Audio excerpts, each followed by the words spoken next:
안녕하십니까. 하이구조 권영군입니다. 오늘은 건축용 강제의 형상에 대해서 학습해 보도록 하겠습니다. 그래서 학습 순서로는 먼저 어, H형강, 그러니까 와이드 프렌지 형이라고 부르죠.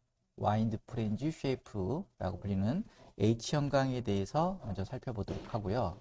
그 이후에 기역형광, 앵글이라고 부릅니다. 기역형광과 디귿형광, 채널이라고 부르죠. 그 다음에 T형광에 대해서 살펴보도록 하겠습니다. 그 다음에 세 번째로 파이프라고 얘기하는 원형광관에 대해서 살펴보고요. 그 다음에 튜브라고 하는 각형광관에 대해서 살펴보도록 하겠습니다. 그 다음에 플레이트라는 강판, 그 다음에 로드바는 노드바라는 강봉에 대해서 살펴보도록 하겠습니다. 그리고 마지막으로 콜드 폼드 쉐이프라는 냉간 성형제에 대해서 살펴보는 순서로 학습해 보도록 하겠습니다. 먼저 H형광에 대해서 살펴보도록 하겠습니다. H형광. 그래서 H형광의 특징을 보면 일단은 H형광은 H형의 단면을 갖춘 형광을 말하죠. H형광.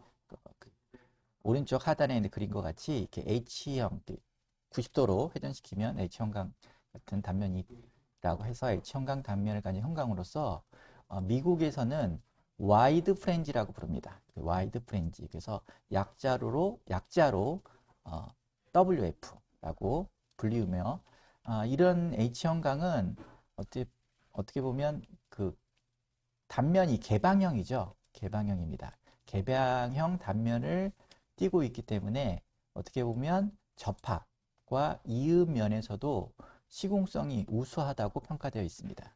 그리고 이 H형광 형상은 재료 단면 성능으로 볼 때 어떻게 보면 다른 단면들에 비해서 이렇게 보면 프렌지라고 하죠. 상부 프렌지, 하부 프렌지라고 하는데 이 프렌지 쪽에 많은 재료를 사용하고 있죠. 그래서 프렌지 두께가 여기 가운데 있는 외부 두께보다 좀 두껍죠. 두껍고 그래서 상하에 많은 재료를 사용하여 단면을 만들므로써 단면 성능인 단면 2차 모멘트 그리고 단면 개수가 큽니다. 다른 부재에 비해서. 그래서 휘응력인 최대 인장 응력과 최대 압축 응력이 보아 같은 경우 중립축으로부터 여기 중립축이면 여기 가운데가 되겠죠. 여기 가운데 도심을 지나는 중립축으로부터 가장 멀리 떨어진 위치인 프렌지 쪽에서 발생하므로 왜냐하면 최대 인장 응력, 압축 응력이 어떻게 보면 휭과 처짐에 대해서 효율적인 단면이라고 할 수 있습니다. 그래서 다시 정리해보면 이 H형광은 휭제로 사용할 경우에 보면 재료를 효율적으로 사용함으로써 휭 성능을 극대화시키고 그 다음에 처짐 성능을 극대화시키기 때문에 어떻게 보면 구조적 효율이 뛰어난 부재로 많이 사용되고 있는 겁니다. 그래서 그 H형광은 보나 기둥에 많이 사용하는데 특히 휭제로 사용하는 보 단면에서는 구조적 효율이 뛰어난 단면 성능을 지니고 있다고 볼 수가 있고요. 그 다음에 이게 이제 개방형 단면, 막힘이 없죠. 막힘이 없기 때문에 접합이나 또는 이음에 대해서 되게 이제 어떻게 보면 쉽고 그 다음에 이 H형광에 대해서 접합과 이음부에 대한 개발이 많이 돼 있습니다. 많이 돼 있기 때문에 어쨌든 실용적이죠. 실용적이고 그렇기 때문에 어떻게 보면 실무에서 특히 강구조에서 많이 쓰이고 있는 단면이라고 할 수가 있습니다. 그렇지만 이런 열간 아변 H형광은 제작되는 형상과 크기가 제한되어 있습니다. 형상이 제한되어 있기 때문에 이게 좀 한계죠. 그러니까 이 두께별 또 크기가 어떻게 보면 제한돼서 나와 있기 때문에 어떻게 보면 좀 그 중간값을 원하는 단면이 필요할 경우에는 또 좀 어떻게 보면 조금 과다 설계가 될 수도 있고 그리고 건축 께서 필요한 형상을 만드는데 또 한계를 보일 수가 있습니다. 그래서 이런 아병 형광은 제작의 한계로 인해서 형상과 크기가 제한되어 있기 때문에 이게 또 단점으로 작용하고 있고요. 그 다음에 이게 보면 단면 성능면에서 보면 이게 이제 요 강축이라고 하면 약축이 이렇게 되거든요. 세로로 직각 방향에 약축이 되는데 약축에 대한 또 쉼 성능은 또 약합니다. 그죠? 불리하죠. 그리고 또 H형광 그렇기 때문에 약축에 대한 쉼 성능이 약하기 때문에 기둥 같은 경우 H형광을 기둥으로 사용할 경우에는 약축에 대한 쉼 성능이 조금 좀 약할 수 있다는 게 그다음에 이게 단점이고 그다음에 H형광 보아 같은 경우에는 또 이 비틀림 성능이 좀 취약합니다. 그래서 보면 H형광 보아 같은 경우는 가급적이면 비틀림이 안 걸리게 설계를 하죠. 그죠? 실무적으로 왜냐면 비틀림에 대한 강성이 약하기 때문에 그래서 이런 장단점이 있음을 한번 체크해 볼 필요가 있습니다. 그래서 그림에서 보면 이 H형광 보 같은 경우는 여기 와이드 프렌지라고 하는 이 부분이 상하 프렌지로 해서 프렌지고요. 요 세로로 프렌지와 프렌지를 연결하는 것을 우리는 외부라고 합니다. 그죠? 외부라고 하고 H형광의 높이는 상부 프렌지의 이 상단부터 하부 프렌지 하단까지를 높이라고 하고 그다음에 폭은 그죠? 폭은 그 프렌지 폭을 나타내고 그다음에 외부 두께 그죠? T1이라고 써있는 외부 두께 그다음에 프렌지 두께 이렇게 표현이 됩니다. 그래서 일단은 H형광이 일반 철골 쪽 건물에서 많이 사용되고 있습니다. 많이 사용되고 그래서 대부분의 건축 구조물에서 철골 건물은 대부분 H형광을 와이드 프렌지를 많이 쓰고 있습니다. 현재. 그래서 이번에는 H형광의 치수 표기법에 대해서 살펴보도록 하겠습니다. 치수 표기법. 여기 하부의 첫 번째 그림 이렇게 표기가 되는데 보통 H형광이라 그래서 앞에 H를 붙이고요. 그 다음에 첫 번째 수치가 높이입니다. 높이 그죠? 상부 프렌지 상단부터 하부 프렌지 하단까지 그 다음에 두 번째로 폭을 쓰고요. 그 다음에 세 번째로 외부 두께를 씁니다. 여기 외부 두께 T1이죠. 그림에서는 그 다음에 프렌지 두께를 이렇게 표기하는 순서로 H형광을 표기하고 있고요. 그 다음에 미국의 경우에는 예를 들어서 이렇게 숫자를 쓰는데 이거는 W 여기는 와이드 프렌지에 W를 썼겠죠. W를 쓰고 그 다음에 앞에 숫자가 쓰는데 이거는 뎁스 그러니까 춤을 얘기합니다. 그렇죠? 전체 춤을 얘기하는데 이 춤은 인치 단위입니다. 그러니까 여기 같은 경우는 14인치에 대한 춤을 가진 와이드 프렌지라는 뜻이고 두 번째 숫자는 단위 길이에 대한 중량을 나타냅니다. 중량을 나타내서 여기에서는 미국의 그 실용 단위인 피트에 대한 단위 피트에 대한 파운드 중량의 단위로 표현되고 있습니다. 참고적으로 알면 좋을 것 같고요.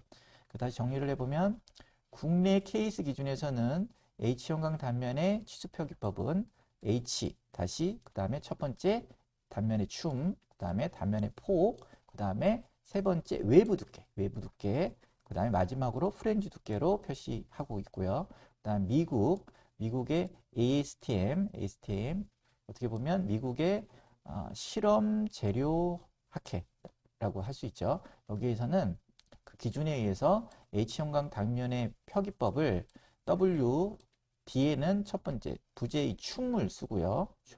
그 다음에 곱하기 그 다음에 단위 중량으로 표기됨을 알 수가 있습니다. 체크해 볼 필요가 있고요. 다음은 그 H형광에 많이 사용되는 철골 보와 기둥에 대해서 살펴보겠습니다. 그래서 보와 기둥에 적용되는 H형광을 살펴보면 보통 보로 사용될 경우 H형광 보로 주로 사용될 경우 H형광 보는 주로 일방향 휨 부재로 많이 사용되죠. 일방향 휨 부재로 많이 사용돼서 구조적 효율을 높이려면 어떻게 보면 프렌지 폭에 비하여 춤이 높이가 큰 부재를 사용하는 게 유리합니다. 구조적 효율적이죠. 그래서 이 폭에 비하여 춤이 큰 부재를 이렇게 명칭하기도 합니다. 세폭계 또는 중폭계라고요. 그래서 세폭계 또는 중폭 계열의 H형광을 사용하는 것이 보와 같은 쉼지에서는 효율적이다. 구조적이. 그러니까 효율적이라는 것은 재료를 조금 사용해서 구조적 성능을 높이는 걸 얘기하는 거겠죠. 그래서 재료를 조금 사용해서 부재의 성능을 높이려면 중립축을 기준으로 높은 쪽에 춤이 H형광을 높이 만드는 게 유리를 한 거죠. 높이 만드는 게 유리하기 때문에 어떻게 보면 세폭계나 중폭계 계열의 H형광을 사용하는 것이 유리하고요. 이 비하여 H형광 기둥은 축방향력과 함께 두 방향의 힘을 받습니다. 그죠? 두 방향의 힘을 받는 부재이므로 프렌지 폭과 춤이 거의 같은 광폭계 계열의 H형광을 사용하는 것이 구조적으로 효율적입니다. 효율적이고 그러면 전 세폭계, 중폭계, 광폭계 계열의 H형광을 구분을 해야 되겠죠. 그렇죠? 그럼 보면 지스 기준을 살펴보면 그거에 대한 구분이 있습니다. 그러면 지스 기준에 열간 아병 형광의 형상 및 치수 뭐 이런 것에 대한 규정이 있는데 여기에 보겠습니다. 여기서 보면 H형광에서 세폭계 또는 중폭 계열의 아변 H형광이란 무슨 뜻이냐? 높이에 대한 폭의 비가, 그렇죠? 높이에 대한 폭의 비가 어떻게 보면 H에 대한 폭의 비가 0.77 이하의 범위에 있는 것, 아변 H형광을 우리 거기서는 중폭계 또는 세폭계라고 불리고 있고요. 그 다음에 광폭 계열의 H형광은 아변 H형광은 그 높이에 대한 폭의 비가 0.77을 초과하는 이 범위에 있는 것을 우리는 광폭계라고 부릅니다. 그러거나 또는 광폭계는 거의 그러니까 높이와 폭이 거의 동일하거나 근접한 부재를 말하겠죠. 그러면 세폭계와 중폭계를 구분을 해야 되겠죠. 그러면 여기 규정에서는 지수 규정에서는 중폭계를 다음과 같이 규정하고 있습니다. 그러니까 높이에 대한 폭의 비가 0.77 이하인 부재 중에서 첫 번째가 높이죠. 두 번째가 폭. 이런 부재들. 그래서 150 곱하기 100 또는 200 곱하기 150, 250 곱하기 125, 300에 200, 350에 250, 400에 300, 450에 300, 500에 300, 600에 300, 700에 300, 800에 300, 900에 300. 그렇죠? 아병형광은 H형광 아병형광은 지금 900에 높이 900에 폭 300 시리즈까지가 지금 생산이 되죠. 그래서 이런 규정에 의한 것이 중폭계다라고 규정하고 있고 요거 이외에 높이 대 폭이 0.77 이하인 것은 세폭계라고 규정하고 있습니다. 그래서 지스 기준, 일본 기준에 의해서 세폭계, 중폭계, 광폭계가 구분되기도 한다라는 거 한번 알 필요가 있고요. 그 다음에 열간 아변 H형광의 가공과 제작에 대해 살펴보겠습니다. 그래서 여기 아래 그림을 보시면 알 수가 있죠. 열간 아변 H형광은 제작 과정에서 이렇게 롤이 있습니다. 롤러를 통해서 열간 아변 가공을 통해서 부재를 이제 형상을 제작하게 됩니다. 그리고 보면 롤러가 위와 아래가 있죠. 그렇죠? 위와 아래, 그 다음에 좌우가 있습니다. 좌우에 롤러가 있는데 위와 아래의 롤러는 상하로만 작용을 합니다. 상하로만 움직일 수가 있죠. 그 다음에 좌우의 롤러는 왼쪽 좌우로만 이동할 수가 있습니다. 그렇기 때문에 어떻게 보면 좌우에 있는 롤러는 움직임으로 인해서 어떻게 보면 그 뭐죠? 프렌지 두께와 두께를 조정할 수가 있죠. 프렌지 두께를 그러니까 이게 이제 안쪽으로 들어가면 프렌지 두께가 얇아지는 거고 바깥으로 들어가면 프렌지 두께 두꺼워지고 그다음에 상하 롤러 그죠? 여기서 보면 상하 롤러는 위아래로 움직이면서 외부 두께를 조정합니다. 외부 두께를 조정한다고 할 수 있죠. 그리고 이런 아변형강, H형강의 제작 공정에 따라서 그래서 같은 계열의 H형강들은 동일한 롤러를 사용하기 때문에 H형강의 외측 치수 H나 B는 다르지만 외부와 프렌지 두께를 제외한 부재의 내측치수라면 높이라 그러면 요거 내측치수 여기서부터 여기죠. 그렇죠? 내측지수 여기서부터 여기 이 내측지수가 어떻게 보면 동일하게 되는 특징이 있습니다. 동일하게 되는 그렇기 때문에 부재의 내측지수가 동일한 롤러를 사용하면서 제작을 하기 때문에 내측지수가 같은 계열에서는 내측지수가 똑같다. 이런 걸 한번 우리는 유심히 체크해 볼 필요가 있습니다. 그래서 살펴보면 요게 이제 어떻게 보면 A형 H형강의 치수 생산되고 있는 어떻게 보면 치수인데 치수 및 단면 성능인데 여기 보면 이제 여기 호칭 치수라고 해서 여기 100에 100 그쵸? 여기는 200에 200 여기는 그죠? 250에 250 요게 보면 계열입니다. 그죠? 요 계열 안에 들어가 있는 거죠. 여기 계열 안에 어떻게 보면 250에 250 같은 경우는 하나, 둘, 셋, 네 개가 나오는 거죠. 네 개가 나오는데 정확한 여기 단면 표준 단면 치수가 있습니다. 이 같은 경우는 H형강이 높이가 얼마죠? 높이가 244.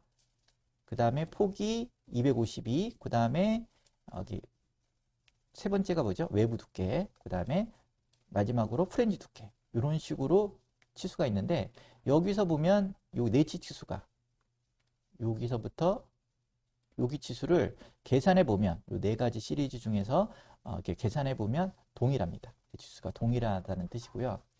그래서 보면 지금 현재 기성 아변 H형강의 치수들을 보면 여기 보면 100에 100부터 이런 사이즈 점점 커지면서 사이즈가 나오죠. 그죠? 점점 커지면서 사이즈가 나오고 여기 보면 여기 단위 무게 단위 길이당 무게들 그죠? 단위 미터당 킬로그램으로 표현이 되는 무게가 W가 나오는데 요게 어떻게 보면 가벼울수록 그죠? 싼 거죠. 그리고 경제적인 설계가 되는 겁니다. 그래서 구조 엔지니어들은 이 크기만을 볼 때는 어떻게 보면 이게 무거운지 작은지를 판단하기가 좀 어렵습니다. 왜냐면 이거는 프렌지 두께와 외부 두께와도 관련된 거기 때문에 그래서 요 무게를 보면 됩니다. 무게가 적은 부재를 사용하는 것이 어떻게 보면 경제적인 설계가 된다는 거 한번 체크해 볼 필요가 있고요. 그 다음에 여기 보면 또 그 밖에도 여기 R 값 있죠. 여기 프렌지와 외부가 만나는 요 부분에 반지 이름값 그죠? 라운드 된 값, 반지 이름값도 나오고 있고 그 위에 이제 H형강의 단면 성능인 단면 계수, 그 다음에 단면 2차 모멘트, 이거는 어떻게 보면 S축, 강축에 대한 단면 2차 모멘트, 그 다음에 약축, Y축에 대한 단면 2차. 이 밖에도 이제 뒤에 단면 계수에 대한 얘기가 나오고요. 단면 계수 중에서도 탄성 단면 계수, 그 다음 소성 단면 계수, 그죠? 그 다음에 그 밖에 또 많은 단면 성능들이 나옵니다. 그렇게 표를 통해서 이렇게 구조도 엔지니어들이 계산을 하고 단면 성능에 따라서 구조 설계를 하게 됩니다. 그래서 보면 또 이런 사이즈들도 계속 커진 사이즈는 나오죠. 이건 300에 300 광폭계 계열이겠죠. 350에 350 그래서 이런 것들은 이제 기둥에 많이 사용되는 거죠. 기둥에 많이 사용되는 거고 그다음에 계속 살펴보면 계속 요 400에 400 기둥에 많이 사용되겠죠. 뭐 500에 200 요거는 어떻게 보면 프렌지 폭이 좁고 춤이 큰 거니까 요거는 이제 보호 요소 그렇죠? 휨제 요소에 많이 사용하고 있는 거고요. 그래서 보면 제일 크게 제작되고 있는 게 생산되고 있는 게 춤 900에 폭 300짜리 H형강이 기성 H형강으로서 지금 생산되고 있다는 거 또 한번 체크해 볼 필요가 있습니다. 그 이상 되는 것은 빌트업 구조를 만들어야 되겠죠. 그 다음에 이번에는 H형강과 I형강을 비교해 보겠습니다. 여기 보시면 H형광의 치수는 이렇게 표시된다고 했죠. 춤, 포, 그 다음에 외부 두께, 그 다음에 프렌지 두께 순으로 이렇게 표기가 되고 프렌지 두께가 외부 두께에 비해서 크게끔 나타내는 게 특징이고요. 이에 비해서 I형광은 어떻습니까? H형광하고 비교해 보면 I형광은 여기 프렌지를 유심히 살펴보시면 프렌지가 H형광 같은 경우는 이렇게 평행이잖아요. 평행인데 여기는 이렇게 테이퍼지게 되어 있습니다. 그렇죠? 변단면으로 되어 있고 그 각은 1대 6의 강도에 따라서 이렇게 변단면으로 되어 있다는 게 그렇죠. 좀 다르죠. 그렇죠? 이게 다른 겁니다. 그 다음에 I형광은 표기를 높이 똑같죠. H형광과 그 다음에 폭 그렇죠? 똑같죠. 근데 외부 두께도 일정하니까 외부 두께는 이게 스며듭니다. 그렇지만 프렌지 두께는 테이퍼져 있잖아요. 그 중에서 가장 큰 거, 그죠? 큰 프렌지 두께를 사용함을 알 수가 있습니다. 이게 좀 차이인 거죠. 그래서 보통 건축 구조용 강제에서는 이 I형광 잘 안 쓰죠. 이게 테이퍼져 있기 때문에 예를 들어서 고력볼트 접합할 때는 이 부분이 어렵잖아요. 그렇죠? 그렇기 때문에 잘 안 쓰고 건축 구조용 강제에서는 H형광을 주로 많이 사용하고 있습니다. 이 때문에 그렇지만 I형광과 한번 비교해 볼 필요는 있죠. 그래서 정리해 보면 H형광은 프렌지의 외부와 내부가 일정한 두께를 유지하지만 I형광은 프렌지의 두께가 내부에서 외부로 일정하게 줄어드는 변단면의 경사진 프렌지를 갖고 있다는 거 한번 체크해 볼 필요가 있고, 그래서 H형광은 I형광에 비해서 단면 성능이 우수합니다. 단면 성능이 우수하고, 왜냐하면 프렌지 쪽이 단면적이 크겠죠. 그렇죠? 그 다음에 접합 말씀드렸죠. 여기가 테이퍼진 것보다는 평평한 게 고력볼트나 이런 접합이 유리하고, 그렇죠? 접합 구조와 단면의 조합을 쉽게 할 수 있는 장점이 있어서, 그렇죠? H형광이 주로 건축용 기둥이나 보나 가세 등 건축 구조 부재에 주로 많이 사용되고 있다. 이런 걸 한번 체크해 볼 필요가 있습니다. 그냥 참고로 아병 형광 중에서 I형광 치수와 단면 성능을 한번 보여드리고 있는데 많이 쓰이지 않기 때문에 I형광에 그 제작되고 있는 게 아병형으로 제작되고 있는 게 별로 이렇게 많지가 않습니다. 그래서 여기 보면 높이 100에 폭 75부터 그렇죠? 질 큰 게 여기는 450에 175 그렇죠? 많지 않죠. H형광에 비해서 아병형광으로 제작되고 있는 것들이 많지 않음을 알 수 있습니다. 이번에는 또 H형광이 유리한 게 있습니다. 어떻게 보면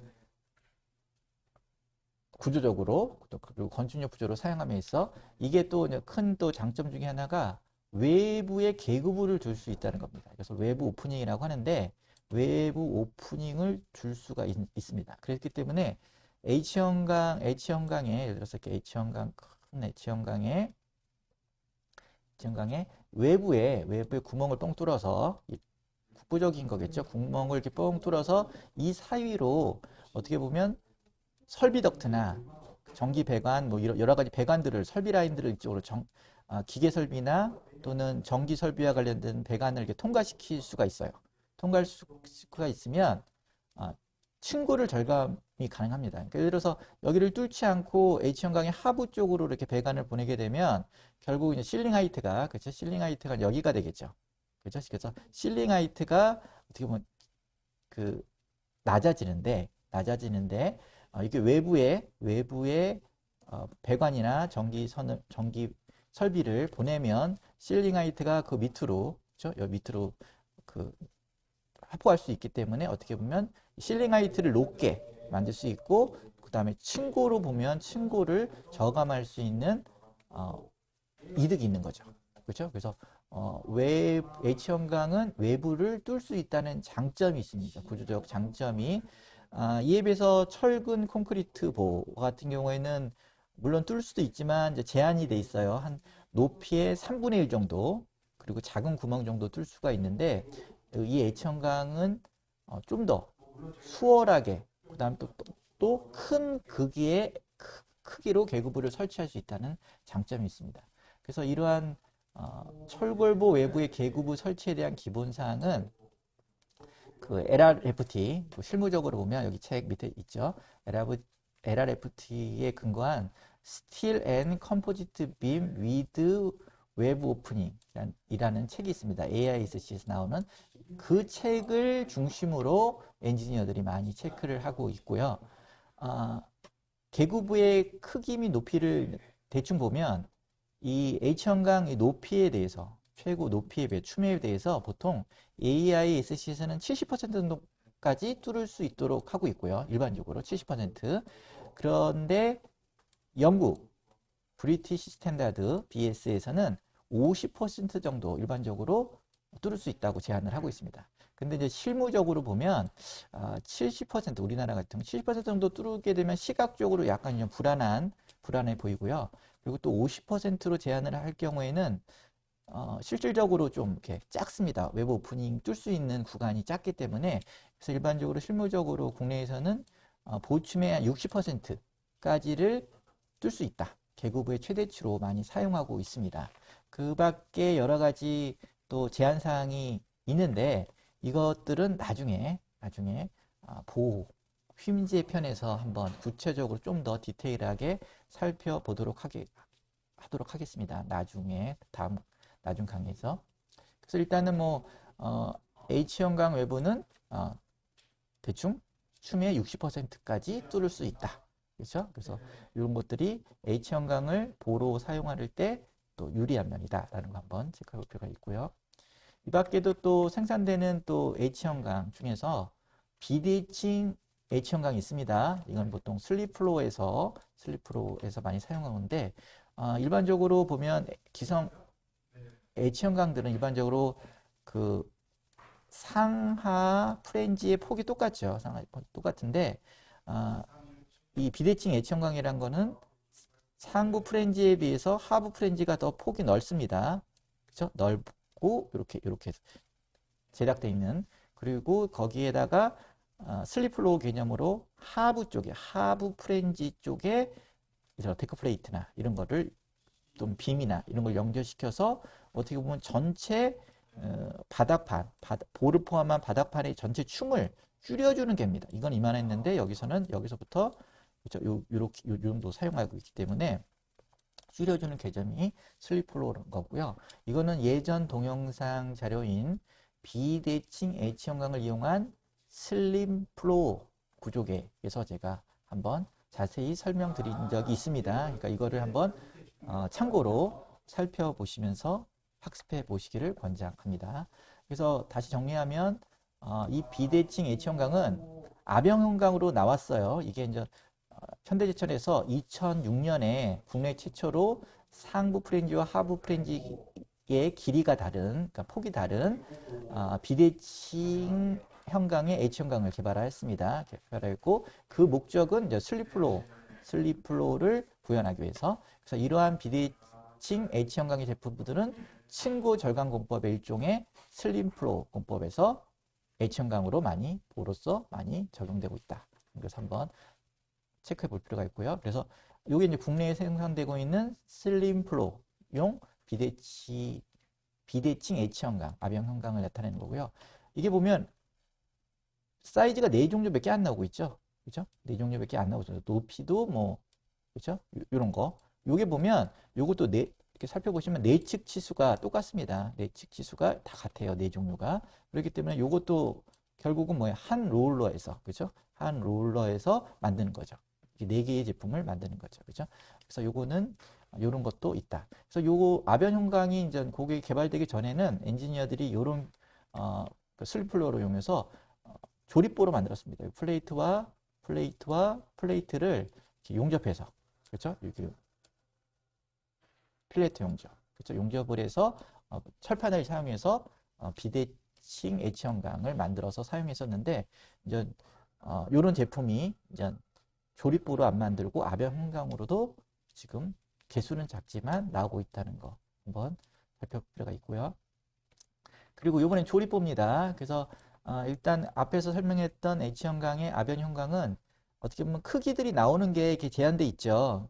그렇기 때문에 그 제한돼 있는 값 이상의 뭔가 H형광이 필요하거나 아니면 그 그거보다 더 효율적인 H형광을 만들려면, 구조적 효율적인 뛰어난 H형광을 만들려면 이 조립보 형태로 제작을 해서 설계를 하게 되면 어떻게 보면 재료의 극대화나 효율화를 꾀할 수 있는 거죠.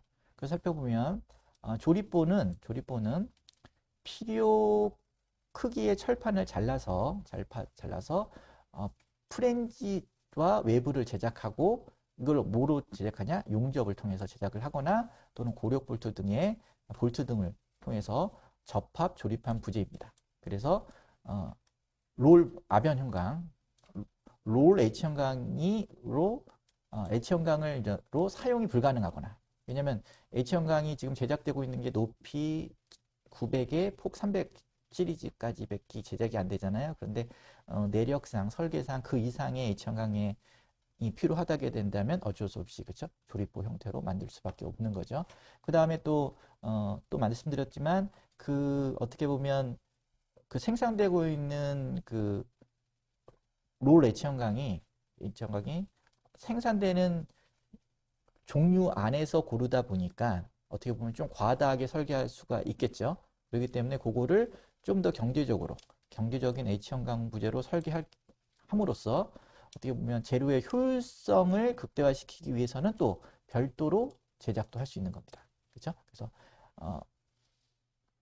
휨 성능을 극대화시키거나 또는 효율화시키기 위해서 빌트업 부재로 제작할 수도 있다. 이것도 한번 체크해 볼 필요가 있고요. 그러니까 어떻게 보면 왼쪽에 이런 단면을 어떻게 보면 조립보로서 아변형광을 조립보로서 춤을 좀 크게 만들고, 그렇죠? 그 다음에 두께를 좀 이렇게 얇게 만들면 어떻게 보면 동등 이상의 부재로 만들 수가 있는 겁니다. 그렇죠? 그렇기 때문에 이거는 어떻게 보면 경제성을 확보할 수가 있는 거죠. 그렇죠? 그래서 이 조립보는 이렇게 판재를 절단해서 그 다음에 보통 용접 가공을 통해서 이렇게 검사하고 출고하는 형태로 생산되고 있습니다. 그래서 보통 현대제철 H형광을 만들 수 있는 회사들이 정해져 있죠. 근데 이제 이 조립보는 포스코 같은 경우에는 H형광을 안 만들죠. 그죠? H형광을 안 만듭니다. 강판만 만들죠. 강판을. 그래서 포스코를 중심으로 이제 몇 년 전부터 어떻게 보면 이 조립보를 만드는 시스템을 실무적으로 많이 갖춰놨고, 그래서 이 조립보가 어떤 경제성을 확보하기 위해서는 아변 형광에 비해서 어떻게 보면 조립보는 용접을 해야 되는 가공 비용이 추가되지 않습니까? 추가되기 때문에 어떻게 보면 일반적으로 조립보는 비쌀 수밖에 없습니다. 비쌀 수밖에 없는데, 그런데 대형 부재, 그렇죠? 대형 부재, 좀 큰 사이즈, 그리고 후판을 사용한 큰 부재와 같은 경우에는 어떻게 보면 그 두께를 줄일 수 있기 때문에, 경제적 설계를 함으로써 두께를 줄일 수 있기 때문에 이런 조립보 형태로 제작을 하는 게 더 경제적일 수 있다는 논리입니다. 그래서 포스코에서는 H형광을 안 만들기 때문에 포스코에서는 이런 사업을 몇 년 전부터 이제 시작을 했었습니다. 그래서 조립보가 대형 빔, 큰 사이즈의 빔에서는 더 효율적일 수 있다. 아변 형광보다, 이런 논리고요. 그다음에 이 조립보는 보통 이제 플레이트 거더, H형광 같은 경우는 플레이트 거더라고 불리죠. 건데 두 종류로 제작을 할 수 있습니다. 여기 보면 용접을 통해서 상하 프렌지를 외부에 양면 플레이트 용접, 그렇죠? 모살 용접이라고 하죠. 플레이트 용접을 통해서 만들 수가 있고, 그 다음에 용접 없이 리벳이나 또는 고력 볼트나 이런 식으로 앵글 이런 걸 이용해서 이렇게 만드는 또 방법이 있습니다. 만드는 방법이 있는데 요즘에는 이런 거 잘 안 쓰죠. 이런 건 잘 안 쓰고 요즘에는 다 이렇게 용접 형태의 용접 평판보를 많이 쓰고 있는 게 대세입니다. 그래서 플레이트 거더 평판보는 강판을 잘라서 용접하거나 또는 강판과 형광을 리벳이나 볼트로 접합하여 조립한 심재를 얘기하고요. 이런 빌트업 부재 평판보는 H형광 또는 I형광도 있지만 박스 거더 형태로 많이 만들어지고 있고요. 그래서 용접 평판부와 볼트 조립 평판부로 크게 나눠지고 있고요. 그림과 같이. 그 다음에 일반적으로 그 아변 H형강은 어느 정도의 그 두께가 부재의 크기에 따라서 이 두께가 좀 두껍게 만듭니다. 그걸 전문 용어로 폭두께비라고 하는데 이 폭두께비가 어느 정도 이상 확보되도록 만드는데 그래서 어떻게 보면 뭐 H형강의 입장에서 보면 그 H형강이 파괴되기까지, 그렇죠? 뭐 휨 파괴가 이루어지든 또 횡 비틀림 자국을 통해서 뭐 파괴가 되든 어쨌든 이 H형강이 파괴되기 전까지는 절대 이 플레이트 개별 요소인 플레이트는 버클링 판자굴이라고 하죠. 플레이트 버클링, 로컬 버클링이라고 하는데 이런 판자굴이 일어나지 않게끔 만듭니다. 않게끔 만든데 이런 평판보 플레이트 가드 같은 경우에는 물론 그렇게 폭두께비를 만족하게끔 만족하게끔 설계할 수도 있지만 경제적 설계를 하기 위해서는 이 폭두께비를 만족하지 않고도 설계를 할 수가 있습니다. 그렇죠? 그렇기 때문에 이 평판보드는 폭두께비에 대한 어떻게 보면 상세한 설계적으로 좀 더 주의해서 설계를 해야 된다는 거, 그거를 또 한번 말씀드리고 싶습니다. 그래서 그런 것들은 나중에 또 기회가 되면 구체적으로 한번 말씀드리겠습니다. 그래서 이 조립부 빌트압빔의 용접 강종을 살펴보면 보통 저번 시간에만 배웠죠. 저번 시간에 건축용 강제의 종류에 대해서 살펴봤는데 SS275 강제는 용접성이 SN 강제에 비하여 좋지 않다고 했죠. 좋지 않으며 그래서 보통 SS275는 용접을 위해서 사용할 때는 보통 두께 그렇죠? 22mm까지 쓴다 그랬죠. 그런데 22mm를 특히 22mm를 초과하는 SS275 강제는 어떻게 보면 용접 부재로 사용하기에는 바람직하지 않죠. 그렇죠? 그렇기 때문에 두께가 22mm 이상 되는 SS275는 좀 어떻게 보면 사용하는 것을 조금 자제를 해야 됩니다. 그래서 보면 일반적으로 철골 보호 기둥을 빌트압 부재로 만들 경우 철판 두께가 22mm 이상인 경우가 많고 또 그렇지 않다 하더라도 보면 실무적으로 보통 용접성이 우수한 용접 구조용 강제, S안 강제, 그 다음에 건축 구조용 강제, SN 강제, 그 다음에 TMC 강제, TMCP 강제, 그 다음에 건축 구조용 고성능 강제, HSA 강제를 많이 사용하는 게 일반적입니다. 그렇죠? 그래서 이런 조립부는 용접을 해야 되기 때문에 용접 성능이 좋은, 그렇죠? 좋은 강제로 사용하는 게 바람직하다. 그 밖에 또 H형강을 또 살펴보면 H형강을 이용하는 허니콤보가 있습니다. 허니콤보. 이걸 보면 그림을 보시면 돼요. 그림을 보시면 기존에 있는 H형강, 특히 아변형강을 이렇게 모양으로 자릅니다. 이렇게 모양을 잘라서 그럼 두 개가 이렇게 나눠지겠죠. 나눠지면 이거를 수평 이동시켜서 이 부분을 용접을 시킵니다. 그렇죠? 용접을 시키면 이런 모양이 되죠. 이런 모양이 되면 이게 바로 허니콤보입니다. 그렇죠? 어떻게 보면 외부가 구멍이 뻥뻥 뚫려 있는 그렇죠? 이것도 육각형 허니콤 모양으로 뚫려 있는 이런 빔을 우리는 허니콤보라고 해서 허니콤보도 어떻게 보면 디자인적 요소로 또 많이 또 사용할 수가 있죠. 그러다 보면 그 H형강, 기성 H형강을 잘라서 그렇죠? 올리는 거죠. 상부로 이렇게 올리는 거기 때문에 춤이 높아지죠. 춤이 높아집니다. 춤이 높아지기 때문에 어떻게 보면 구조적 성능도 뛰어난 거죠. 그렇죠? 쉼 성능이나 처짐 성능이 또 뛰어난 거죠. 또 보면 허니콤보는 H형강의 외부를 절단하여 보의 높이를 높여서 제작한 유공보를 말하고요. 근데 주의할 게 있습니다. 이 그림에서 나왔듯이 이 오프닝으로 인해서 여기 보면 요게 단면, 그렇죠? 이런 단면들이 취약해질 수가 있습니다. 그렇기 때문에 이런 부분에 대해서 구조 엔지니어가 또 체크를 하고 신중을 기해야 됩니다. 그래서 이런 부분에 어떻게 보면 전단력에 의한 2차 휨 모멘트가 발생합니다.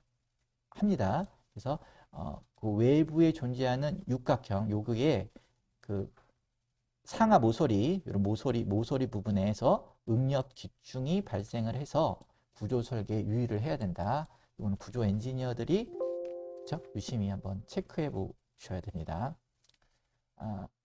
그 다음에 또 H형광을 이용한 그 형상 중에서 H형광 형상 중에서 이것도 옛날에 살펴봤죠. 여기 보면 이전에 그 메가 구조 시스템에서 대경관 구조 시스템 쪽에서 강제골조 시스템 중에서 대경관 구조를 그 형성시키기 위해서 PEB 구조, 그죠? PEB 시스템을 적용할 수 있다. 그래서 PEB는 프리 엔지니어링 빌딩이라고 약자죠. 이런 식으로 적용할 수 있고, 이거는 결국 뭐냐면 공업화 박판 강구조라고 부르고요.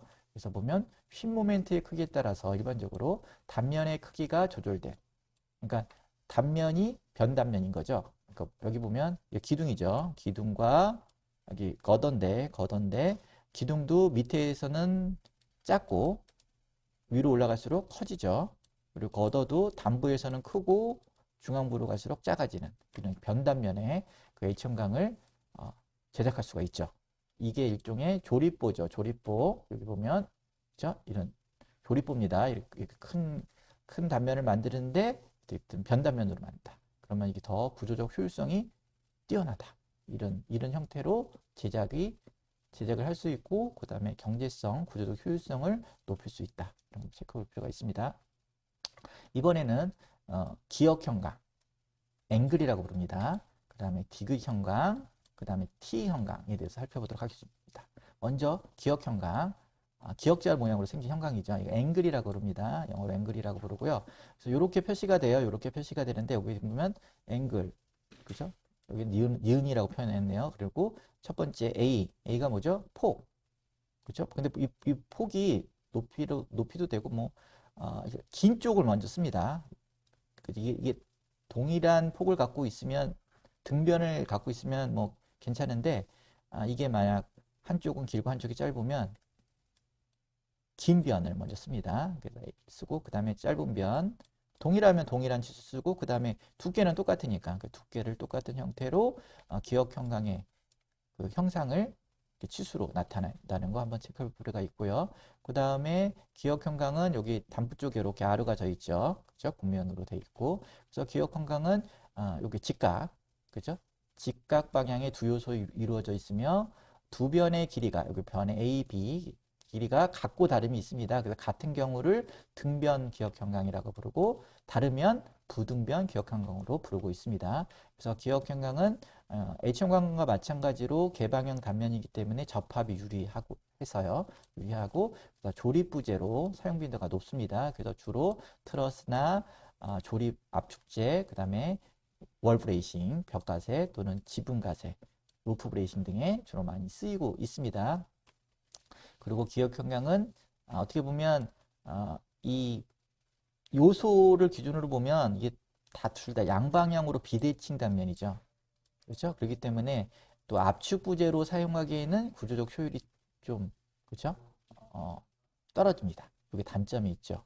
그래서 보면 이게 주축과 약축이 있죠. 강축과 약축. 그래 보면 아마 이게 강축이죠. 그렇죠? 이게 강축인데 약축은 여기에 직각 방향이니까 아마도 이렇게죠. 그렇죠? 그래서 이 약축에 대해서 자구를 하게 되죠.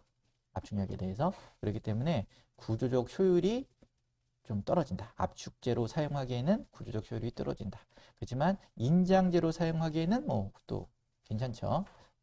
그렇기 때문에 압축 부재로 사용하기에는 조금 구조적 효율이 떨어진다. 그렇기 때문에 이걸 조립 형태의 조립 부재, 조립 기둥이나 이런 걸 또 쓸 수는 있겠죠. 이런 것들이 또 특징이고요.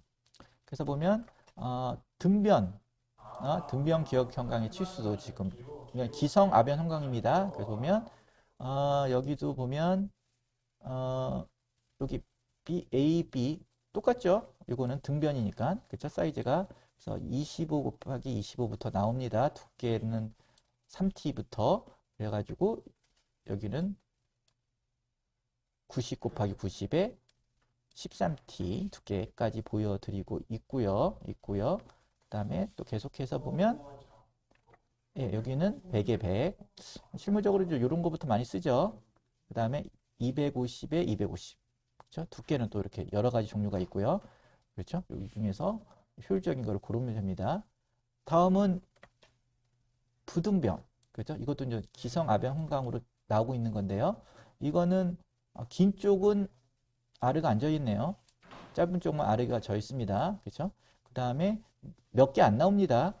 왜냐면 많이 쓰지 않으니까. 그래서 요거는 긴 변이 100. 그렇죠? 짧은 변이 75. 그렇죠? 정확한 치수는 여기 나오죠. 긴 변이 여기 100, 100, 요 같은 경우는 폭은 75, 짧은 B. 그다음 두께는 요 두 종류가 나오고 있나 봅니다. 그다음에 요런 거는 몇 종류가 나오죠? 하나, 둘, 셋, 네 개 종류가 지금 생산되고 있고요. 그래서 요것도 한번 살펴볼 필요가 있습니다. 그래서 요거는 지금 생산되는 게 부등변은 긴 변이 150, 짧은 변이 90인 세 종류가 그죠? 세 종류가 나오고 있다는 거 한번 살펴볼 필요가 있고요. 그래서 이런 기억 형광의 사용 사례를 보면 이렇게 뭐 지붕 브레이싱, 루프 브레이싱이라든지 월 브레이싱, 그래서 벽가세, 지붕 가세. 그다음에 좀 요거는 저희가 개발했던 시트빔 조립 트러스 매립형 합성문인데 여기에도 이제 앵글들이 보입니다. 이렇게 앵글들이 보여서 이런 조립 형태, 조립부나 조립 기둥이나 합성부 등의 H형광들이 H형광이 아니라 앵글, 기억 형광들이 많이 쓰이고 있다는 거. 그래서 조립 형태의 부재에 많이 쓰이고 있다는 거 한번 체크해 볼 필요가 있고요.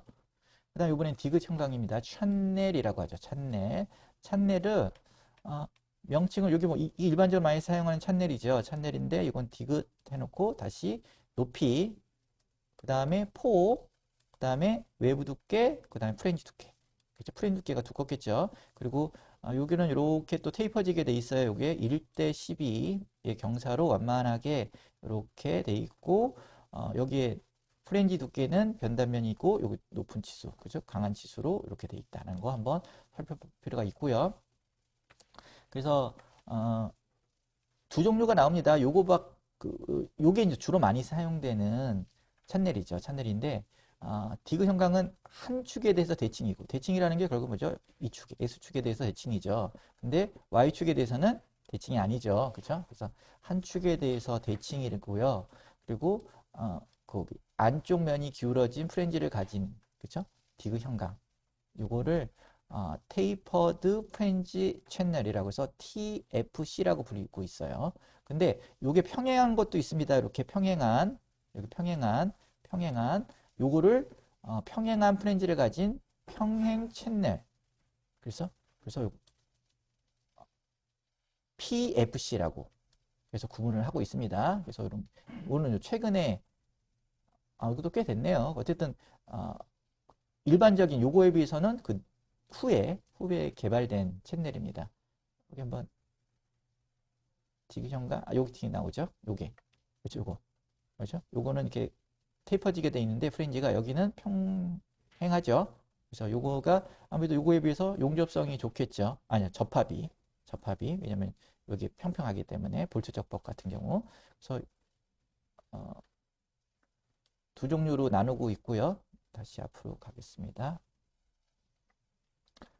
그래서 두 종류가 돼 있고 디귿 형광의 특징으로는 개방형 단면이기 때문에 H 형광이나 뭐 앵글이나 이거 마찬가지로 어쨌든 접합이 좋습니다. 접합이 그래서 이것도 마찬가지로 앵글과 마찬가지로 조립 부재로 사용 빈도가 높고 그래서 주로 트러스, 조립 압축재 그리고 심재 이걸 H 형광과 같이 심재로도 가끔 쓰입니다. 보호에 왜냐면 요걸 강축으로 해서 힘재로 많이 쓰기도 하고요. 그 다음에 보통 많이 쓰는 게 이제 철골 계단의 스트링거의 양 사이드에 들어간 스트링거, 계단을 지지하고 있는 일종의 보에 많이 쓰이고 있는 것이 현실이고요. 그 다음에 디귿 형광은 일방향 대칭 단면으로, 요 일방향 여기서 대칭이 되죠, 그렇죠? 단면으로. 근데 이쪽에는 약하죠, 그렇죠? 이것도 마찬가지로 단일 압축재로 쓰기에는 구조적 효율이 좀 떨어져서 그래서 조립 압축재를 많이 쓰게 되면 한번 체크해 볼 필요가 있고요. 그래서 디귿 형광은 또 이런 사이즈 나옵니다. 아변 형광으로 사이즈가 나오는데 앞에 호징 치수는 요거는 인치 단위죠. 6인치짜리, 8인치, 10인치, 15인치 이런 게 나오고요. 정확한 치수는 어떻게 씁니까? 여기 있죠. H형광. H 높이, 폭, 외부 두께, 프렌지 두께. 그죠? 그래서 이런 거에 따라서 단면 성능이 쭉 나오고 있고요. 이거는 어느 정도까지 나오죠? 사이즈가 15인치까지 나오니까 높이가 보면 큰 거는 그죠? 381mm. 맞죠? 네, 381mm. 폭이 뭐 거의 90. 그죠? 이런 사이즈까지 나오고 있다는 거 한번 체크해 볼 필요가 있고요. 이거는 좀 전에 설명드렸던 평행 채널. 그죠? 프렌지가 이렇게 변단면이 아닌 그죠? PFC. 평행 채널은 평행한 프렌지를 가지고 있기 때문에 기존 TFC에 비하여 약축 방향으로 구조 성능이 향상된 겁니다. 약축이라면 이거죠. 그죠? 이축 방향의 그죠? 쉼에 대해서 아무래도 단면적이 더 많이 확보될 테니까 향상이 되고 그다음에 기존의 디귿 형광 요 왼쪽에 있는 프렌지 경사로 인해서 요로는 볼트 체결력 테이퍼 와셔 등의 부자재가 필요한데 이거는 필요할 필요가 없죠. 그렇죠? 그래서 사용성이 개선되어 있는 거다. 근데 뭐 종류가 별로 나오지가 않으니까 좀 또 사용하는 데 시장이 있는 겁니다. 현실적으로도. 그래서 평행 채널은 일방향 대칭 단면으로 이것도 마찬가지죠. 단일 압축재로 사용하기에는 구조적 효율이 떨어진다는 거는 일반 기성 채널하고 마찬가지고요. 그래서 여기 평행 채널 치수들이 이렇게 나옵니다. 나오는데 이렇게 많이 생산이 되진 않죠. 그렇죠? 그래서 실무적으로 사용하는데 한계가 있죠. 그렇죠? 이렇게 이건 BS 그죠? 브리티시 코리아 그래서 별로 잘 나오진 않습니다. 근데 어쨌든 나오고 있다. 제한적으로. 그 다음에 디귿 청강의 사용 사례를 보면 앞에서 설명해 드렸듯이 조립 압축재, 뭐 계단, 철골 계단 스트링거, 뭐 트러스, 가세 등에 쓰는데 여기 보면 조립 압축재 이렇게 만들면 S축과 Y축에 대해서 둘 다 이방향 대칭이죠. 대칭 단면이기 때문에 구조적으로 효율적으로 사용할 수 있다는 거고요. 이 스트링거 계단 옆에 있는 요거죠. 요 스트링거도 이렇게 디귿 형광을 사용한 예를 보여주고 있고요. 요번엔 T형광도 T형광은 어떻게 보면 이렇게 H형광 중에서 반 딱 잘라서 쓰는 거죠. 그렇죠? 그래서 T형광은 주로 하나의 프렌지와 하나의 외부로 구성된 형광인데 보통 H형광의 중간을 절단하여 만드는 것이 보통이나 I형광을 절단하여 사는 경우도 있다는 거고요. T형광은 뭐 H형광을 보통 잘라서 많이 사용하고 있고요. T형광도 앞에 얘기했던 H형광, 앵글, 채널과 마찬가지로 개방형 단면을 띠고 있기 때문에 볼트 등의 접합적 시공성이 좋고요. 그래서 이것도 휨제로 많이 쓰이고 조립보, H형광, 철골보의 보강용으로 많이 쓰입니다. 요거 뒤에 그림이 있어요. 이거 잠깐 살펴볼게요. 그 다음에 가세부재, 그 다음에 기둥보 접합 등에 쓰입니다. 그래서 요거는 치수가 T라고 쓰고 높이, 그쵸? 그 다음에 폭, B, 그 다음에 외부 두께, 프렌지 두께. 그쵸? 네. 그래서, T형광은 양면이 또 이렇게 비대칭이죠. 둘 다 비대칭 단면이기 때문에 마찬가지로 단일 압축재를 사용하기에는 구조적 효율이 또 떨어진다는 거. 그 다음에 요 T형광의 치수를 나타내고 있습니다. 요거는 보통 H형광, 기성 아변 H형광을 반딱 잘라서 쓴다. 그래서 이런 치수들이 생산되고 있다는 거 한번 살펴볼 필요가 있습니다. 그래서 H형광을 잘라서 쓴다. 뭐 이렇게 이해하시면 되고요. 이것도 마찬가지로 이런 또 치수들이 있는데 이것도 H형광을 잘라서 많이 사용한다. 그 다음에 아까 이제 T형광의 사용 사례로서 H형광 볼을 보강제로 쓰는 경우가 있다고 그랬죠. 여기 보면 기성 H형광에 내력이 나중에 기성에 있는 H형광 보에 보강이 필요하다. 그럼 이렇게 T형광을 여기 붙여서 양쪽에 필레트 용접을 해서 이렇게 보강 T형광으로 많이 쓰이는 경우도 있습니다. 그 다음에 요거는 가세 월브레이싱 같은 경우로 쓰는 경우도 있고요. 그래서 이렇게 T형광도 이렇게 쓰인다. 이번에는 원형광광과 각형광광에 대해서 살펴볼게요. 원형 강관을 파이프라고 그러고 각형 강관을 튜브라고 많이 부릅니다. 그래서 강관들은 보면 저번 시간에 배웠죠. 케이스에 의해서 보면 제조 형식 방법에 따라 열간 아변으로 만들 수도 있고 냉간 아변에 의해서 만들어지기도 합니다. 그 중에서 이음매가 없는 강관은 뭐 열간 아변으로 만들겠죠. 그리고 뭐 용접에 의해서 만들어진 이음매 있는 강관 뭐 이런 걸로 나눠지는데 저번 시간에 배웠듯이 그 용접에 의해서 이음매를 만들 때에는 그 용접 저항 전기 저항 용접 그렇죠? 일렉트리 뭐 리지스턴스 전기 저항 웰딩 뭐 이런 거죠. 그다음에 아크 그렇죠? 아크 용접으로 만드는 이런 게 있고요. 두 종류로 나눠지고 있고 이게 주요 구조용에는 그 SNT 강제를 써야 된다고 그랬죠. 각형 강관은 SNRT를 써야 된다고 그랬고요. 그래서 여기 E는 그렇죠? 전기 저항 용접을 아크 A는 아크 저항 용접을 뜻하고 있고 그렇죠. 강종들은 이런 것들이 생산되고 있다는 거 한번 체크해 볼 필요가 있고요. 그래서 구조용 탄소 강관의 종류에는 전기 저항 용접이 있고 아크 용접된 강관으로 분류하고 있다. 저번 시간에도 잠깐 살펴봤습니다. 이번엔 원형 강관 파이프요. 원형 강관은 일반적으로 미관적으로 수류하죠. 좀 둥글둥글하죠. 곡면을 띠고 있기 때문에 그래서 건축가들이 많이 선호하는 부재의 하나입니다. 각이 져 있지 않기 때문에 그리고 구조적으로도 양방향성 또는 모든 방향에 대해서 어떻게 보면 대칭 단면이기 때문에 트러스, 그 다음에 단일 압축재 또는 가세, 그 다음에 여기다 콘크리트를 채우면 CFT라고 해서 콘크리트 충전 강관이 되죠. 이런 것들로 이제 구조 부재에 널리 사용하고 있습니다.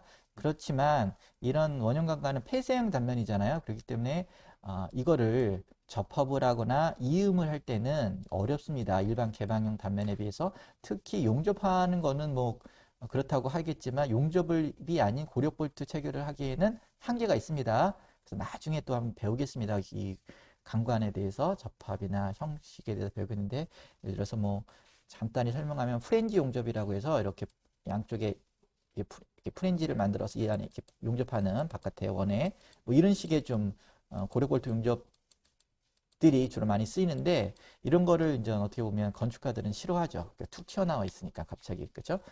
그렇기 때문에 이런 거에 대해서 조금 어려움이 있습니다. 그래서 개방형 단면에 비해서 접합이나 이음 부분에서 단점으로 작용한다는 거 한번 챙겨볼 필요가 있고요. 그래서 사이즈도 이렇게 나옵니다. 그래서 구조용 탄소관관의 치수와 단면 성능들이 쭉 나오고 있고요. 여기 보면 이제 바깥 치수와 두께로 표현되죠.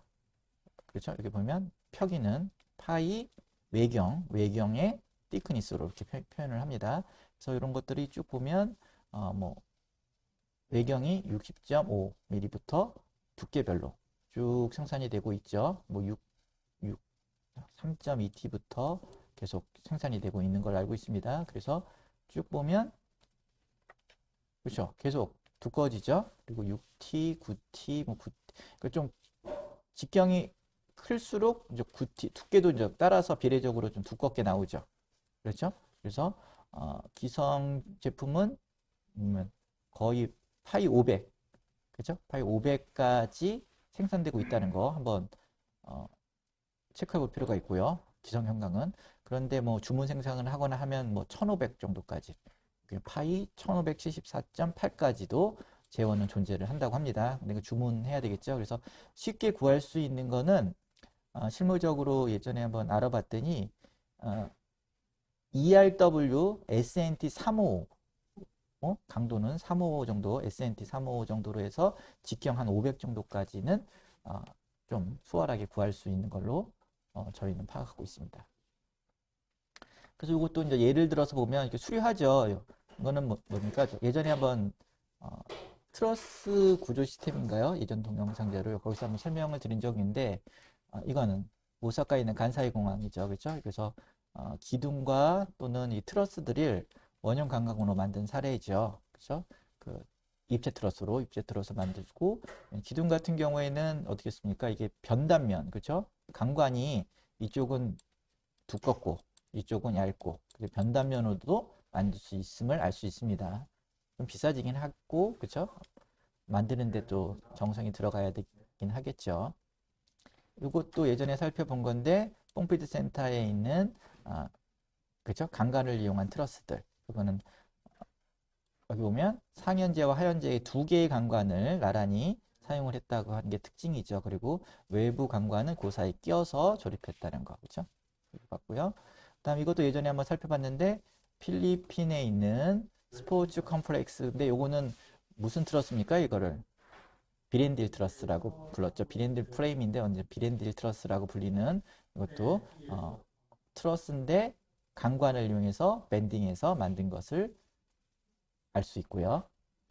이번에는 각형 강관, 스틸 튜브. 그래서 각형 강관은 주로 원형 강관을 성형해서 제작됩니다. 일반적으로 원형을 이렇게 성형을 해서. 그래서 그러다 보니까 요런 부분에 각형 강관의 모서리에 이제 둥근 형태가 나타내는 게 일반적이고요. 이제 그렇지 않으면 이제 이렇게 판과 판을 용접해서 만듭니다.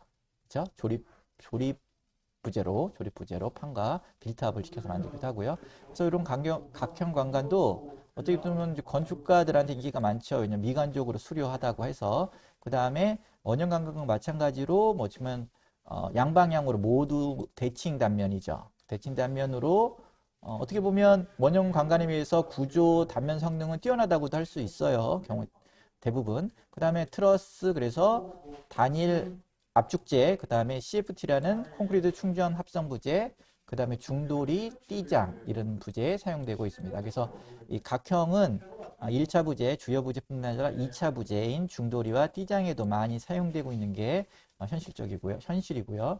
그 다음에 그렇지만 이것도 원형 관관과 마찬가지로 단점이 있죠. 단점이 폐쇄형 단면을 띄고 있기 때문에 마찬가지로 접합이나 이음 부분에서 그죠? 볼트 접합이 어렵다는 거죠. 그죠? 그런 것이 단점으로 작용하고 있고, 이런 것들은 또 계속 개발을 해서 또 극복을 해야 되겠죠. 그리고 단면 치수를 보면, 여기 보면 바깥 치수를 기준으로, 그죠? 긴 폭, 예를 들어서 요 같은 거는 바깥 치수에서 긴 거 먼저 쓰고, 그 다음 짧은 거, 그 다음 두께, 이런 형태로 쓰고 있고요.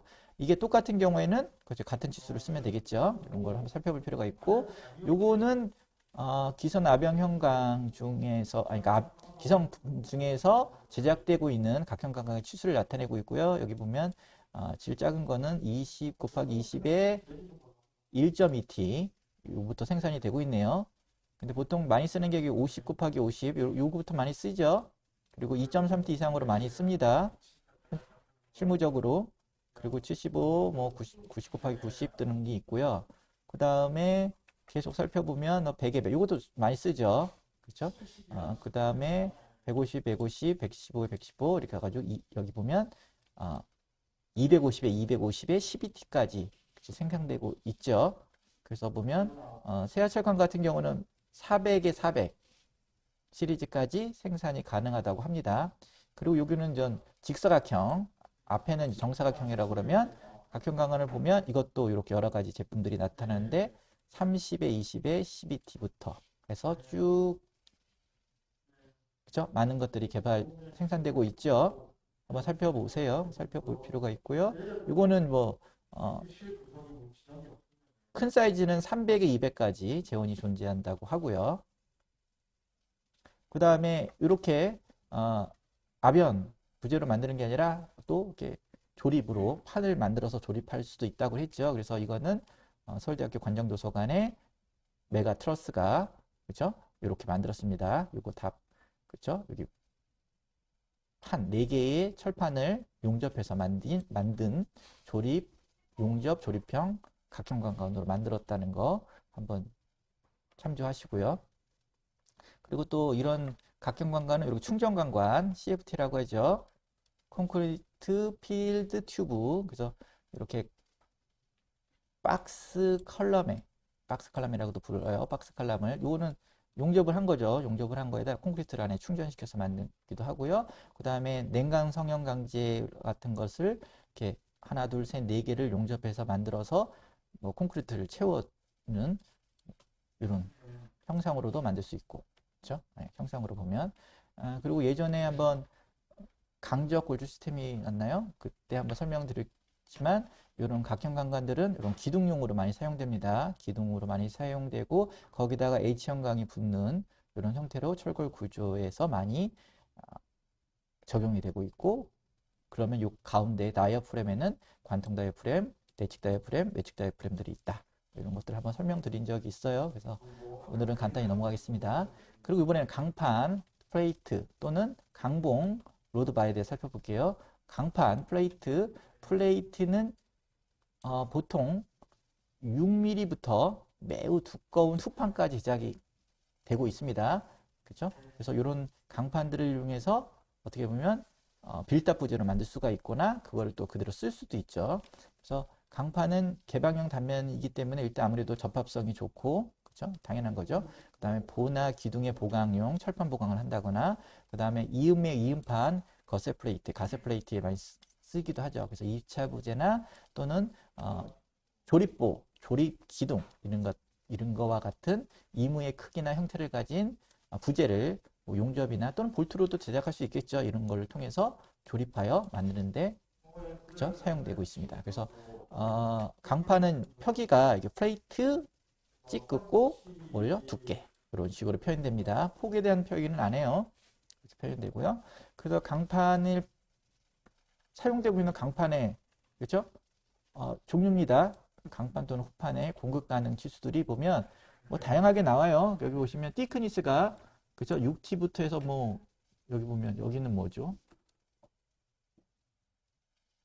130mm까지도 나오죠. 그래서 이렇게 하면 한 이 두께는 뭐 이렇게까지 나온답니다. 그러니까 200mm, 그렇죠? 200mm까지도 뭐 존재를 하고 있고요. 물론 이제 경우에 따라 이제 주문 생산을 해야 되기도 하겠죠. 그리고 여기서 보면 이제 폭도 나옵니다. 여기 폭, 그렇죠? 폭이 뭐 1000부터 뭐 계속 나오죠. 그래서 이런 폭 위주로 나오는데 뭐 잘라 쓰는 거죠. 잘라 쓰는 거고. 그 다음에 이제 강판의 사용 사례를 보면 여기 보면 가스 플레이트, 그렇죠? 이음판에도 많이 사용하고, 이거는 브레이싱에, 그렇죠? 보와 만나는 곳에 가스 플레이트로 사용되는 거고, 이거는 구조 보강으로서 철판 보강할 때 쓴 거죠, 그렇죠? 용으로 강판이 쓰이기도 하고요. 이번에는 강봉, 로드바. 강봉은 여러 가지 종류가 있어요. 보통 원형을 많이 쓰죠. 근데 이렇게 직사각형 또는 정사각형, 그 다음에 이게 다각형 이런 게 있습니다. 그래서 주로 정사각형, 직사각형, 원형, 육각형의 단면을 가지고 있고요. 그리고 이런 강봉들은 인장 구조 요소로 많이 쓴다고 했죠. 그렇죠? 인장 구조 요소로 많이, 인장력, 압축력에는 약하잖아요. 세장비가 너무 세장하니까. 그렇죠? 그래서 이런 인장재로 많이 쓰고 있고, 경우에 따라서 이런 기성품도 있습니다. 고장력 강봉이라는. 그래서 이런 강봉들은 트러스나 월 브레이싱, 그 다음에 루프 브레이싱, 그 다음에 현수 구조 등에 쓰인다. 이런 거 한번 체크해 볼 필요가 있고, 형상별 치수는 이렇게 나타납니다. 여기는 뭐죠? 파이, 직경 써주고요. 여기, 그죠? 솔리드하니까. 그 다음에 이거는 어떻게 하냐? 플레이트에 여기는 폭과 두께를 같이 써주는 거죠. 그죠? 여기는 폭과 두께를 같이 써준다. 이렇게 좀 표기 방법도 한번 체크해 볼 필요가 있고요. 그래서 이것도 공급 가능한 강봉에 라운드된 강봉을 보여주고 있고, 여기는 직경 6mm부터 35mm까지. 그죠? 그 다음에 또 있나요? 36mm부터 되게 두껍네요. 220mm. 그렇죠? 뭐 이런 것까지도 생산이 되고 있다는 거 한번 살펴볼 필요가 있고요. 그 다음에 인장 구조 시스템에서 예전에 동영상 중에서 다 말씀드렸지만 고장력 강봉이 있다. 하이텐션 타이바라는 게 있다. 이런 것들은 이렇게 연결부, 이음부라는 것들이 다들 기성 제품화되어 있다. 그렇죠? 이런 것들은 항복 강도들이, 그렇죠? 탁월하죠. 높습니다. 항복 강도들이 이렇게 높은 강제들이 사용되고 있다는 거 한번 더 체크해 볼 필요가 있고, 연결부 같은 것들이 기성 제품으로 만들어져 있기 때문에 외관적으로 수려하죠. 예쁘죠. 그죠? 그리고 뭐 스테인리스 강으로도 만들 수 있고, 그죠? 반짝반짝 빛나서, 그러니까 이런 것들도 이용해 볼 수 있다는 거. 그래서 이것도 예전에 한번 또 설명드린 적이 있는데, 이것도 이제 창의공항 제3터널, 그래서 비렌딜 트러스, 뭐 여기 뭐 강봉들이 썼죠. 그죠? 강봉들이, 그죠? 강봉들이 인장 요소로서 압축 요소는 못 써요. 이렇게 사용된 적이 있죠. 이 트러스 구조 시스템에서 이런 얘기를 한번 했었나요? 한번 살펴보시고요. 그 다음에 이렇게 월 브레이싱에 강봉을 사용할 수도 있습니다. 강봉을 사용하면 좀 더 얇게, 부재의 크기를 얇게 만들 수가 있죠. 그런데 이것도 마찬가지로 압축력에는 지지하지 못하고 인장 요소로만 사용을 해야 되겠죠. 그 다음에 마지막으로 냉간 성형강, cold formed shapes. 그래서 냉간 성형강은 이 두께가 얇습니다. 두께가 얇아요. 그래서 아변 컴강 같은 폭 두께비보다 훨씬 제한에 만족을 못하죠. 그래서 폭 두께보다 이 아변 컴강의 폭 두께보다 훨씬 얇은 두께의 그 판재를 사용한 겁니다. 그래서 그리고 아변 형광은에 비해서 이 상온에서 성형을 하죠. 롤 상온에서. 그게 다르죠. 상온. 그래서 냉간이라고 부르는 겁니다. 그래서 두께가 얇은 강판을 냉간 아변에 의해서 여러 가지 단면 형상으로 만든 형광을 그렇죠? 콜드폼, 냉간 성형 강제라고 한다. 그리고 단면이 얇아서 국부자굴, 그렇죠? 판자굴, 그렇죠? 로컬 브로콜린 같은 말이죠. 단점을 지니고 있다. 그렇죠? 그거에 대해서 구전지인들이 신경 써서 설계를 해야 되고, 그 다음에 다 개방형 단면을 띄고 있죠. 그렇기 때문에 시공성이 용이하죠. 그래서 그리고 가볍고 그리고서 중도리, 펄인, 띠장, 거스, 그 다음에 데크 플레이트 등에 많이 사용되고 있습니다. 그래서 냉간 성형강은 냉각 성형강 구조 설계 기준에 의해서 설계를 하게끔 돼 있고 치수도 표기도 한번 살펴볼게 보면 봤습니다. 디귿 형광과 같죠? 표기 방법이 그렇죠? 요거는 Z 형광 그리고 요런 거는 립이라 그러죠. 그렇죠? 립이 있는 거. 그래서 이렇게 표기가 돼 있고 여기서 보면 요거는 중돌이 가장 많이 쓰이죠. 중돌이 또는 띠장, 거스에 많이 사용되고 있죠. 그렇죠? 뭐 여러 가지 단면들이 있고 표기법을 한번 살펴볼 필요가 있습니다. 그래서 보면 생성되고 있는 그렇죠? 가벼운 경량 디귿 형광, 그렇죠? 이런 치수들이 있다. 그렇죠? 높이, 폭, 요 상부폭, 하부폭, 그렇죠? 티크니스, 그렇죠? 이런 것들이 KS에 규정되어 있고 여기도 마찬가지로 이거보다 좀 더 큰 사이즈죠. 그렇죠? 큰 사이즈들이 이렇게 생산되고 있다. 케이스에. 그다음 요거는 Z 형광, 그렇죠? Z 형광도 높이. 그다음에 여기 폭이 두 군데 있잖아요. 두 군데 있으니까 뭐 다르면 혹시나 큰 길이, 짧은 길이 폭. 그다음에 티크니스. 티크니스는 여기 보면 거의 2.3T 이상이 생산되고 있죠. 2.3T나 3.2T가 주로 많이 사용되고 있죠. 실무적으로. 그 다음에 이것도 기역 형광이라고 불리면 되나요? 기역 형광들도 이런 사이즈들이 개발되고 있으니까 한번 살펴볼 필요가 있고요. 요거는 립, 그렇죠? 립이 있는 C 형광이라고도 많이 부르죠. 그냥 C 형광. 그래서 요거는 높이, 폭, 그 다음에 요거 C. 그죠? 립의 길이, 그 다음에 두께. 이런 식으로 여러 제품이 생산되고 있습니다. 그렇죠? 그래서 이런 것들이 중돌이나 띠자, 거스에 많이 사용되고 있다. 이것도 이런 사이즈들도 또 그죠? 생산되고 있죠. 구조적으로는 뭐 이런 거 많이 쓰죠. 그렇죠? 2.3T 이런 거. 그렇죠? 이런 사이즈도. 근데 보통 2.3T 이상을 많이 씁니다. 예를 들어서 일종의 부식 이런 것들을 감안을 해서 너무 2.3T 이하는 잘 안 써요. 실무적으로. 그래서 2.3T, 3.2T 이런 것들을 많이 사용하고 있습니다. 이것도 중돌이에 많이 좀 사용하죠. 립이 있는 타입의 높이, 폭, 립의 길이, 그쵸? 두께 이런 것들이 생산되고 있어서 많이 사용된다. 이건 모자형, 그죠? 모자형, 이렇게 모자 타입. 이건 어떻게 하는가요? 높이, 폭, C가 이거죠.